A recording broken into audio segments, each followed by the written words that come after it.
안식일을 맞이하여 주님 앞에 나오신 모든 성도님들 진심으로 환영합니다. 이 안식일 주님을 뵙는 귀한 시간 되시길 기도합니다. 다 함께 묵상으로 금요일 저녁 예배 시작하도록 하겠습니다.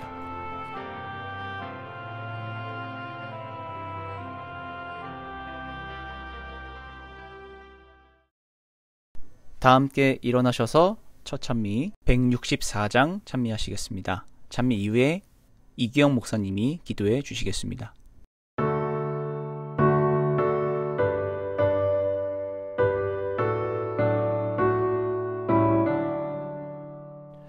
예수 사랑하심은 거룩하신 말일세. 우리들은 약하나 예수 권세 많도다.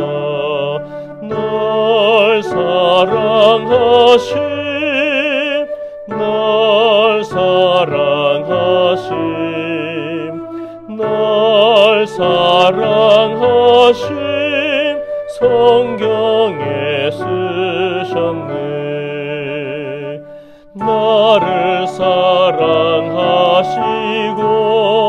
나의 죄를 다 씻어 하늘 문을 여시고 들어가게 하시네.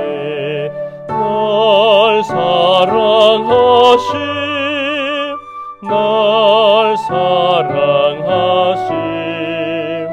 날 사랑하심 성경에 쓰셨네. 내가 연약할 때에 나를 귀히 여기사 높은 보좌 위에서 낮은 나를 보시네. 날 사랑하심, 날 사랑하심, 날 사랑하심 성경에 쓰셨네. 세상 지날 동안에 나와 동행하시고 끝날까지 인도해 천국 가게 하소서. 날 사랑하심, 날 사랑하심, 날 사랑하심 성경에 쓰셨네. 하늘이신 아버지 하나님, 오늘 이 시간 저희들에게 예배드릴 수 있는 귀한 특권 허락하심에 감사드립니다. 안식일의 시간이 시작되었습니다. 이 시간 동안 우리의 영육의 모든 피로가 풀리게 도와주시고 하나님께서 주시는 말씀 가운데 위로와 평안을 누리는 우리 모두 되게 도와주시옵소서. 오늘은 김윤수 목사님께서 특별한 말씀을 준비해 주셨습니다. 이 말씀이 우리 영혼의 양식이 되게 도와주시고 이 양식으로 말미암아 풍족하고 배부를 수 있게 도와주시옵소서. 이 시간 선히 인도해 주실 것을 믿고 감사드리며 예수님의 이름으로 기도드립니다.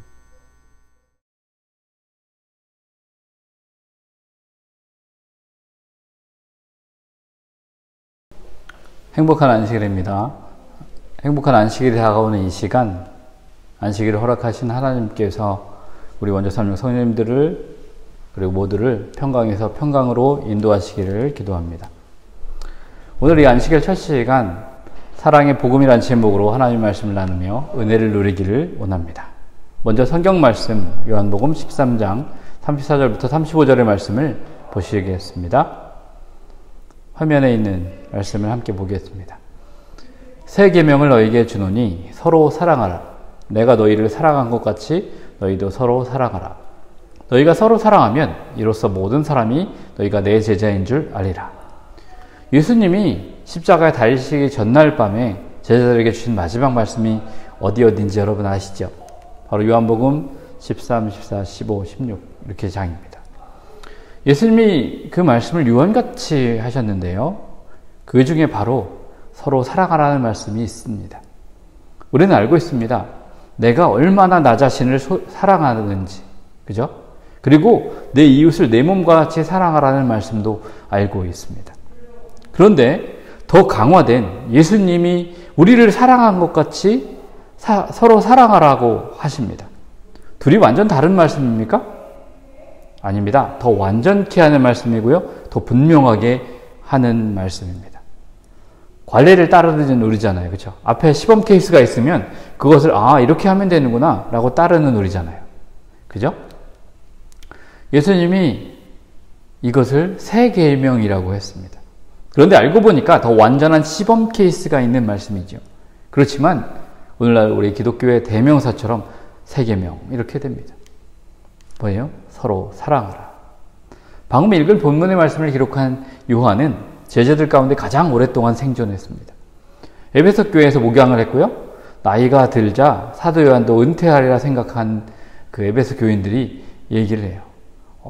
새로운 교훈이 있습니까? 마지막 교훈이 있으십니까? 그때 사도 요한은 이 말씀을 했다고 합니다. 요한일서 2장 7절의 말씀입니다. 세 번역으로 읽어드립니다. 사랑하는 여러분, 내가 여러분에게 써보낸 것은 새 계명이 아니라 여러분이 처음부터 가진 옛 계명입니다. 그 옛 계명은 여러분이 들은 그 말씀입니다. 형제들아, 나에게 뭔가 새로운 교훈이 있나? 그런 게 없어. 왜냐하면 우리에게는 오직 내가 너희를 사랑한 것 같이 너희도 사랑하라 하신 주님의 새 계명만 있을 뿐이야. 그런 의미예요. 영국 교회의 어서 감독은 이러한 새 계명을 가리켜서 제11계명이라고 했는데요. 이 사랑의 계명은 모세의 10가지 계명 다음에 넣을 수 있는 11번째 계명이라는 뜻입니다. 그런데 저는 이 사랑하라는 말씀이야말로 성경의 교훈이요, 그리고 결론이요, 그리고 계명의 종합편이요, 엑기스요, 정수 중에 정소라고 생각합니다. 우리가 받은 은혜와 진리를 더하면 사랑이 나온다라는 이 공식이 있어요. 어느 분이 만든 아주 아름다운 공식인데 정말 꼭 맞는 그런 공식이라고 생각을 합니다. 각 종교에는 나름대로의 그 종교를 대변하는 정신이 있어요. 공자는 인을 말했습니다. 이 인은 어질 인자, 어진 마음이란 뜻이죠. 제 이름에도 인자가 들어갑니다.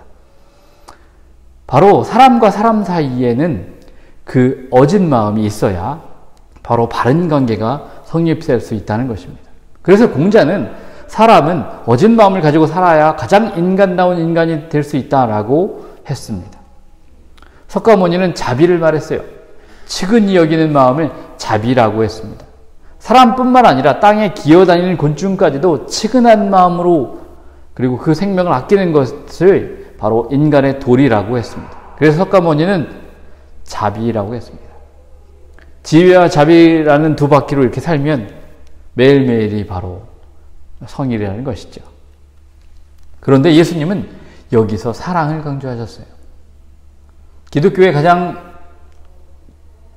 사랑다운, 좀 그런 모습을 보여줄 수 있는 게 뭡니까? 라고 물었을 때 이 밑에 보이는 어떤 사람의 발을 예수님이 씻기시는 모습, 즉 제자의 발을 씻기시는 이 모습을 제시했다고 해요. 그러자 그 사람이 손뼉을 치면서 맞습니다.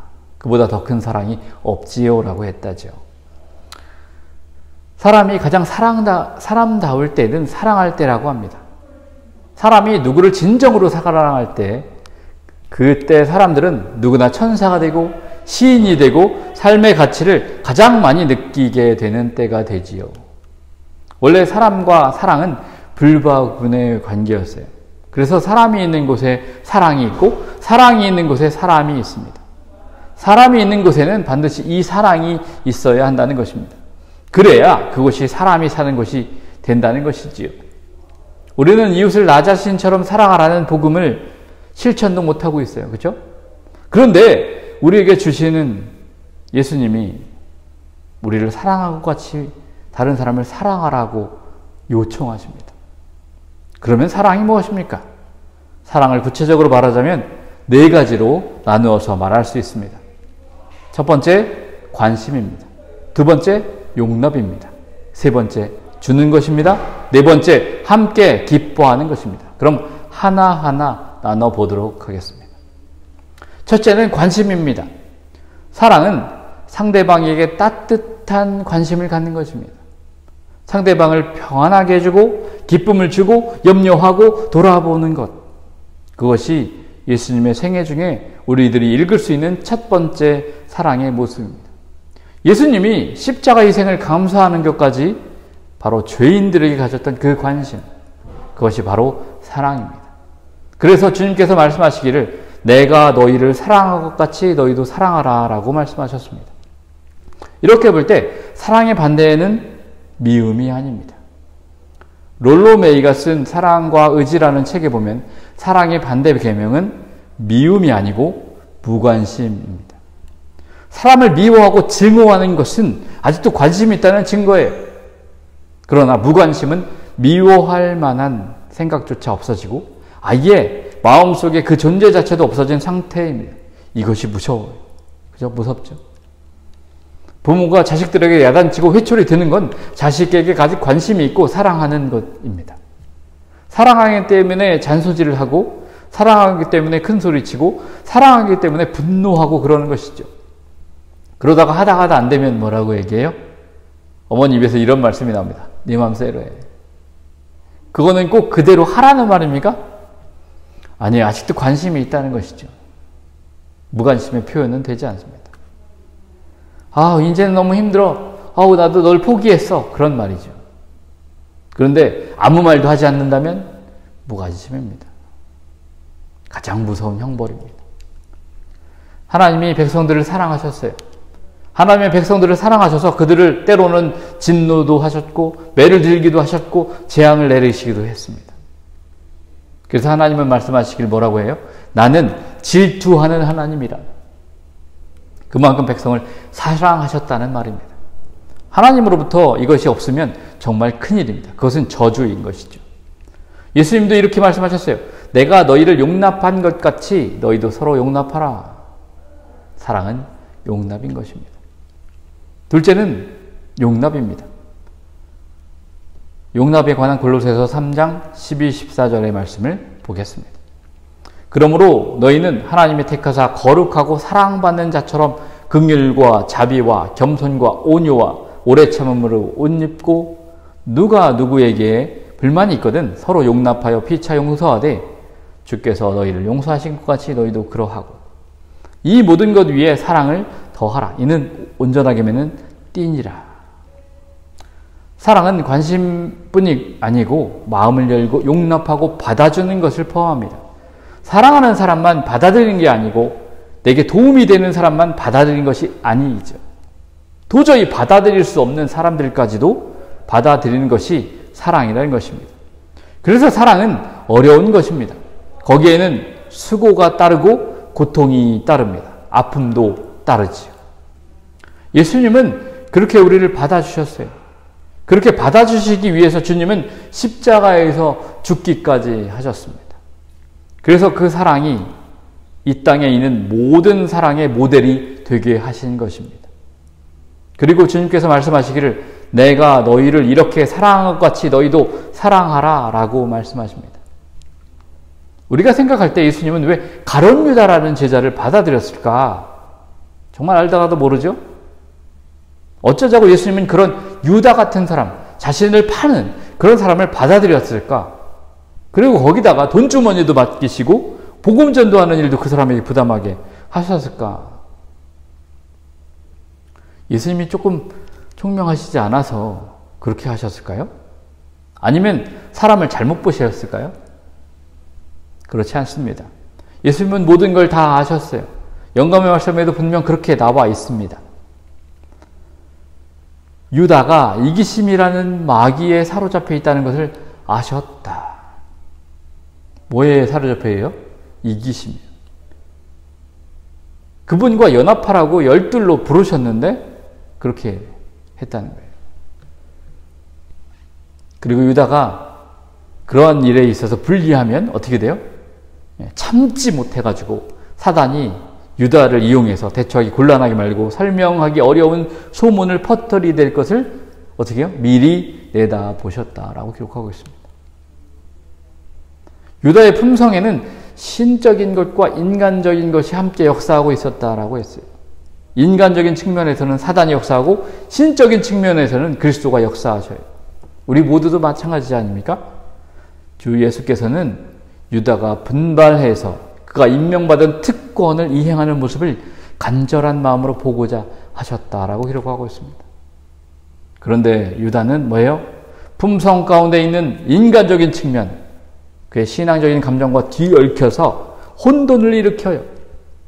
유다는 그 인간적인 측면을 누구에게나 있는 필수적인 속성이다 라고 생각했다고 합니다. 그리고 혼돈된 그의 경험으로 인해서 그를 잘못 인도하게 되었다는 것이죠. 이제 여쭤보겠습니다. 한번 바꿔서 여쭤보겠습니다. 그러면 예수님은 어쩌자고 나 같은 사람을 선택하시고 자녀로 삼으시고 하나님의 백성을 삼으셨을까요? 나는 가룟 유다보다 얼마나 좀 나은 사람입니까? 그 이유를 여러분 아십니까? 그것은 바로 예수님의 용납 때문입니다. 내가 너희를 사랑한 것 같이 가룟 유다도 용납했다. 용납도 조건부 용납이 아니고 무조건 용납입니다. 그래서 사랑은 용납입니다. 아멘. 아멘 아닙니까? 아멘입니다. 예수님이 이렇게 말씀하셨어요. 내가 너희를 용납한 것 같이 너희도 사랑하라. 이렇게 이해할 수 있겠습니다. 그래서 사랑은 곧 용납입니다. 세 번째로 주는 것입니다. 사랑은 아무 대가를 기대하지 않고 주는 것입니다. 이것은 아무나 할 수 있는 게 아닙니다. 대가를 바라지 않고 주는 데는 희생이 따르고 수고가 따릅니다. 그래서 자기 것을 남에게 대가를 바라지 않고 주는 데는 어떤 뚜렷한 동기가 있어야 되는 것이죠. 자신이 은총을 받은 어떤 체험이 있던지 아니면 어떤 고마움이 있었던지 경험이 있었던지 이렇게 대가 없이 줄 수 있는 인생관을 확립해야 되는 것이죠. 은혜도 받아본 사람들이 갚는다고 하지 않습니까? 사도 바울은 갈라디아서 2장 20절에 이렇게 고백합니다. 내가 지금 사는 것은 나를 위하여 자기 몸을 버리신 주님을 믿는 믿음에서 산다. 그래서 사랑은 받아본 사람만이 아낌없이 주는 것입니다. 좀 더 오래된 이야기를 합니다. 어떤 딸아이가 어머니에게 청구서 한 장을 내밀었어요. 아마도 용돈이 필요했던 모양입니다. 심부름값 100원, 숙제한 값 100원, 학원 갔다 온 값 100원, 방쳐서 온 값 100원, 합계 400원. 자, 이 아이가 도시락을 들고 이제 학교에 갔어요. 점심시간에 밥 먹으려고 딱 열었는데 보자기 열어보니 깜짝 놀랐습니다. 보자기 속에 어머니가 청구한 400원이 들어있었고요. 깨끗한 종이에 쌓여 있었습니다. 이제 그 종을 이렇게 열어봅니다. 그 옆에 어머니가 딸에게 청구한 청구서도 한 장 들어있습니다. 여기 있어요. 어머니가 뭐라고 썼어요? 병 들었을 때 밤새워 간호해준 값 없음. 매일 옷 빨아준 값 없음. 지금까지 키워준 값 없음. 앞으로도 키워주는 값 없음. 이 아이가 어머니한테 청구서를 받아들고는 참 부끄러웠어요. 자식들이 부모에게 사랑한다는 말을 많이 해요. 근데 그 사랑의 깊이는 어떤 때는 없고 어떤 때는 있고 그렇죠. 자식들이 부모를 사랑하는 그 사랑의 질과 부모가 자식을 사랑하는 그 사랑의 질은 같을 수가 전혀 없습니다. 사랑은 이론도 아니고요. 계산도 아니고요. 더구나 의무도 아니고요. 아낌없이 주는 것입니다. 말로만이 아니고 행동으로, 마음으로, 그리고 주머니를 털어서 주는 것, 바로 그것이 사랑인 것입니다. 오늘은 사랑이 홍수시대라고 말합니다. 가는 곳마다 사랑이 차고 넘치고 있는데 행동이나 주머니를 터는 그런 사랑이 아니고 말로만의 사랑의 시대입니다. 그래서 말은 많은데 진정한 사랑이 없는 것입니다. 진정한 사랑은 말이 필요 없는 것이지요. 이렇게 금혼식을 하는 부부에게 물었어요. 50년을 살아오면서 남편이 아내보고 사랑하는 말을 몇 번이나 했나요? 그자 이 부부가 얘기합니다. 50년을 사는 동안 영감으로부터 한 번도 사랑한다는 말 들어본 적 없어요. 그런데도 불구하고 50년을 그 누구보다도 더 깊은 정을 가지고 살아왔고 문제 하나 없이 살아왔다라고 얘기합니다. 근데 현대인을 보십시오. 사랑한다는 말을 아침 저녁으로 얼마나 잘 들읍니까? 그죠? 어떤 분이로부터 남편은 하루에 한 번씩 사랑한다는 말을 하기로 약속했대요. 근데 그 말을 안 하면 식사도 없습니다. 근데 사랑을 입으로 하는 것입니까? 문제는 말이 아니고 마음입니다. 정말 깊이 있는 사랑은 그렇게 예쁜 것이 아닌 것이지요. 진정한 사랑은 말로 하는 게 아니라 마음으로 하는 것입니다. 개를 향해서 작은 목소리로 넌 나쁜 놈이야 라고 하면 머리 쓰다듬으면 개가 어떻게 해요? 딱 이렇게 쳐다보나요? 아니에요. 개가 꼬리 흔들리면서 좋다라고 얘기해요. 그 말이 무슨 뜻인지 알 필요가 없어요. 단지 뭐예요? 주인이 깊은 마음으로 쓰다듬어 주니까 이 주인은 날 사랑해 라고 얘기하는 것이죠. 근데 험상 부둔 아저씨가 처음 본 아저씨가 개를 향해서 I love you 하면 어떻게 해요? 개가 노에서 막 도망간다는 것입니다. 사랑은 입으로 하는 게 아니라 마음으로 깊이 하는 것, 그것이 사랑입니다. 그래서 주님께서는 십자가에 달리시 전날 밤에 얼마나 뜻깊은 시간입니까? 바로 그 시간에 이 복음을 전하셨던 것입니다. 내가 너희에게 준 것 같이 너희도 줘라. 서로 줘라. 그래서 사랑은 주는 것입니다. 이제 네 번째로 함께 기뻐하는 것입니다. 사랑은 함께 기뻐하는 거예요. 사랑은 혼자서만 기뻐하는 것이 아닙니다. 다른 사람을 울리고 내가 기뻐할 수는 없습니다. 다른 사람에게 손을 끼치고 내가 더 행복해질 수 없는 것입니다. 기쁨은 더불어서 기뻐하는 것입니다. 그가 기뻐함으로 내가 기뻐지고 그가 행복함으로 내가 행복한 것입니다. 그가 웃음으로 내가 웃게 만들어지는 것입니다. 그가 불행한데 어떻게 나만 행복할 수가 있습니까? 그가 화가 났는데 어떻게 나만 기뻐할 수가 있습니까? 사랑은 함께 기뻐하는 것입니다. 여러분, 우리나라 사람들이 가장 후하게 인심 쓰는 게 있다면 그거 뭔지 아세요? 바로 술 인심입니다. 비싼 술을 마시면서 안 마시겠다고 하는데 자꾸만 뭐예요? 기를 쓰고 한 잔 더 마시라고 강권합니다. 사람이 살아가는데 모든 인심이 술 인심 같으면 어떨까요? 그런데 왜 술 인심이 그렇게 좋은지 아십니까? 거기엔 이유가 있어요. 바로 함께 하자는 것입니다. 그냥 넌 맹숭맹숭하게 있지 말고 나만 취해 있으면 이건 불교포하다는 얘기입니다. 함께 취하자는 것이. 특별히 한국 사람은 술잔 막 돌립니다. 그죠? 근데 어김없이 상대방은 받으면 어떻게 해요? 돌려줘요. 근데 사랑에는 인식합니다. 받기만 하고 주기를 싫어해요. 아예 주려고도 하지 않습니다. 그러나 내가 하나님의 기뻐해야 내가 기뻐지는 것 아닙니까? 아내가 기뻐해야 내가 기쁜 것이고 자식들이 기뻐야 결국 내가 기뻐지는 것이죠. 상대방을 울려놓고 네가 기뻐할 수 없는 것입니다. 그래서 사랑은 함께 기뻐하는 것입니다. 그리스도인들이 절망하는 대부분의 이유는 하나님의 사랑을 외면했기 때문입니다. 많은 그리스도인들은 자기 자신만의 하나의 좀 어두운 조그만 세계를 만들어 놓고 그 속에서 살고 있어요. 그래서 고통의 문제와 슬픔을 가지고 자기들의 집에 자꾸만 벽을 쌓아 올립니다. 또 이들은 자기의 창문에 생유리를 끼워요. 그리고 문을 잠궈 놓고 사는 것이지. 왜 그렇게 살까요? 그렇게 사는 게 편해 보여서 그렇습니다. 근데 여러분, 그렇게 살면 되지 않은 것입니다. 요한일서 2장 5절부터 6절의 말씀을 함께 보기를 원합니다. 누구든지 그의 말씀을 지키는 자는 하나님의 사랑이 참으로 그 속에 온전하게 되었나니 이로써 우리가 그의 안에 있는 줄 아노라. 그의 안에 산다고 하는 자는 그가 행하시는 대로 자기도 행할지니라. 주님께 마음을 온전하게 바친 증거의 말씀이 바로 이러한 말씀입니다. 우리가 잘 아는 고린도서 13장에도 이 사랑의 말씀을, 사랑의 복음의 말씀을 하고 있습니다. 사도 바울의 글을 쓸 때 아마 하나의 모델이 있지 않았을까 생각합니다. 근데 그 모델이 누구예요? 예수님이세요. 사도 바울은 예수님의 생애를 모델로 삼아서 이 사랑의 노래를 썼다는 것입니다.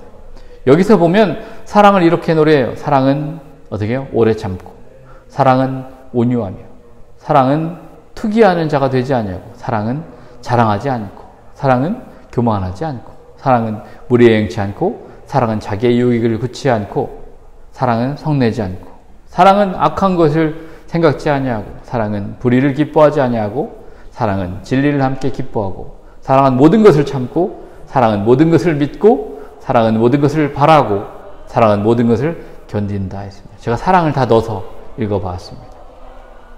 얼마나 감미로운 말씀입니까? 내가 주님의 본문에서 주님은 우리 오늘 읽은 그 본문의 말씀에서 내가 새 계명을 너에게 주노니 서로 사랑하라 라고 했습니다. 그리고 내가 너희를 사랑한 것 같이 너희도 서로 사랑하라 라고 했습니다. 이것이 바로 사랑의 복음인 것입니다. 영감의 말씀은 이렇게 권면합니다.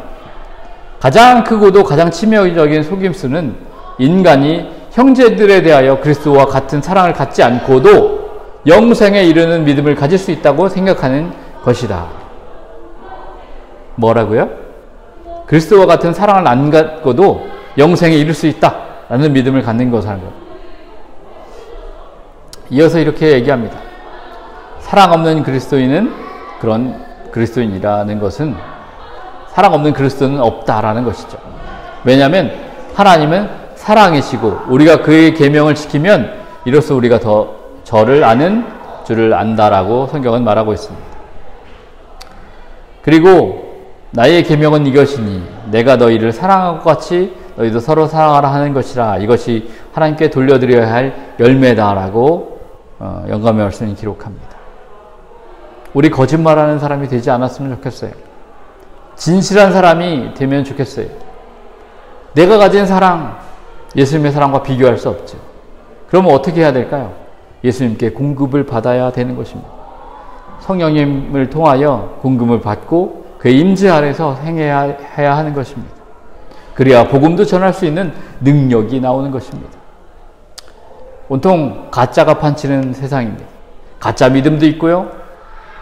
가짜 사람들도 있습니다. 가짜 사랑도 있고. 세상이 코로나의 아픔 가운데 있어요. 그래서 온통 뉴스는 암울하기만 하고요. 기뻐하는 일은 더더욱 없습니다. 사랑은 식어지고 있고요. 정말 아픔 가운데 계속 나아가지 않습니까? 근데 우리가 알고 있습니다. 우리 몸에서 이루어지는 사랑의 모습들. 병균이 우리 몸에 들어오면 어떻게 돼요? 백혈구가 병균을 꼭 끌어안는다고 하잖아요. 우리도 예수 그리스도의 사랑으로, 복음으로 우리는 이웃들에게 복음의 백혈구를 이렇게 나눠줘야 합니다. 그래야 그들도 살기 때문에 그렇습니다. 복음이 전해지는 곳에는 전해야 될 내용이 꼭 하나 있습니다. 예수님의 발을 꼭 쌌던, 그 향유를 깨뜨렸던 그 예수님의 발을 씻어준 여인의 말입니다. 우리에게 그럴 기회가 함께 이 기별을 전하는 것이죠. 복음을 전할 때마다 여러분 예수님의 십자가와 그리고 이 여인을 함께 전하기를 원합니다. 하나님에게 기쁨이 되는 성도 여러분, 우리 주님이 주신 말씀 안에서 서로 기뻐합시다. 그리고 이 기뻐함의 범위와 지경을 넓히 비기를 소원합니다. 성령님께서 인도해 주실 것을 확신합니다. 내가 너희를 기뻐한 것 같이 너희도 서로 기뻐하면 좋겠습니다. 진정한 사랑이 메말라가는 이 시대에 우리는 하나님이 이 새 계명을 전파하는 사람이 되도록, 즉 계명을 더 완전케 하는 사람이 되도록, 실천하는 사람이 되도록, 진정한 사랑을 사랑할 줄 아는 사람이 되도록 우리가 끊임없이 기도해야 할 것입니다. 오늘 사랑의 복음을 나누어 보았습니다. 첫 번째는 뭐였죠? 관심입니다. 두 번째, 예수님은 용납하셨고요. 세 번째, 주는 것이었습니다. 그리고 넷째, 함께 기뻐하는 것이었습니다. 내 이웃을 내 자신과 같이 사랑하라고 해서 그것도 실천하기 힘든 우리에게 더욱 강화된 내가 너희를 사랑한 것 같이 너희도 서로 사랑하라는 복음을 우리 마음에 새기기를 원합니다. 이것은 우리 자신의 능력으로 되는 것이 아니고요. 예수님이 주신 그 마음 가지고 우리가 말씀을 읽어서 깨우친 그 진리를 가지고 우리가 이 말씀을 이해하는 것입니다. 자, 복음을 마음에 새기시고 완전케 하신 이인 예수를 바라봅시다. 이웃을 관심 있게 바라보시고요. 서로 용납하시고 주고 함께 기뻐하는 우리 모두가 되기를 소원해 봅니다. 그렇게 함으로 세상 사람들에게 진정한 하나님의 사랑을 옳게 가르치는 저희가 되어야 할 것입니다. 우리가 먼저 사랑해야 할 것입니다. 있는 그곳에서 다시 오시는 예수님의 재림을 고대하시면서 사랑의 복음을 생활로서 선포하시는 재림 성도 되시기를 간절히 바라면서 말씀을 드리겠습니다. 주님은 곧 오십니다. 다 함께 일어나셔서 마치는 찬미 270장 찬양하시겠습니다. 찬양 이후에 김인수 목사님의 축도로 예배 마치겠습니다.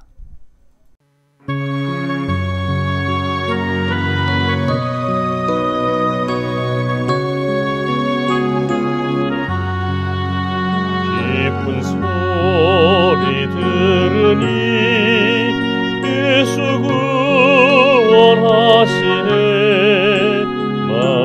만민에게 전하라. 예수 구원하시네. 주가 명령하시니 산과 모를 건너며 온 세상에 전하라.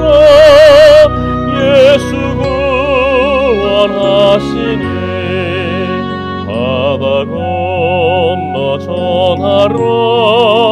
예수 구원하시네. 모든 세상 죄인들 예수 구원하시네. 모든 섬에 전하여 소리 높여 부르게. 소식 중에 제일은 예수 구원하시네. 환난 중에 있어도 예수 구원하시네. 다시 사신 힘으로 예수 구원하시네. 지은 죄를 인하여 슬픈 마음 있어도 숨질 때도 하는 말 예수 구원하시네.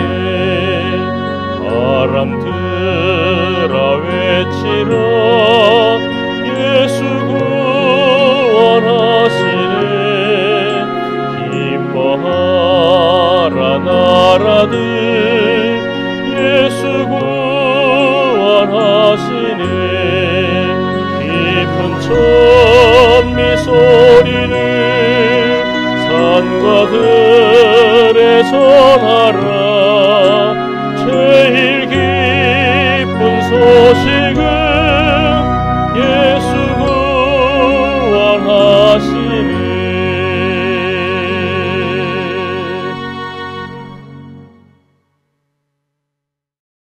사랑이 많으신 하나님, 우리를 주님의 사랑의 도구로 써주시고 세워주셔서 감사합니다. 우리 내 이웃을 내 몸과 같이 사랑하는 그런 사랑을 알고 있습니다. 실천도 못하지만 하지만 예수님께서는 우리에게 예수님이 우리를 사랑하신 것 같이 더 사랑하라는 그 말씀을 주셨습니다. 우리 이 말씀을 마음에 받고 우리의 힘으로 되지 않으니 주님께 의지하여 사랑하도록 인도하여 주시옵소서. 그런 사랑의 존재들, 사랑의 복음을 전하는 우리 원죄 3명 성도들에게 붙드시기를 예수님의 이름으로 간절히 기도합니다.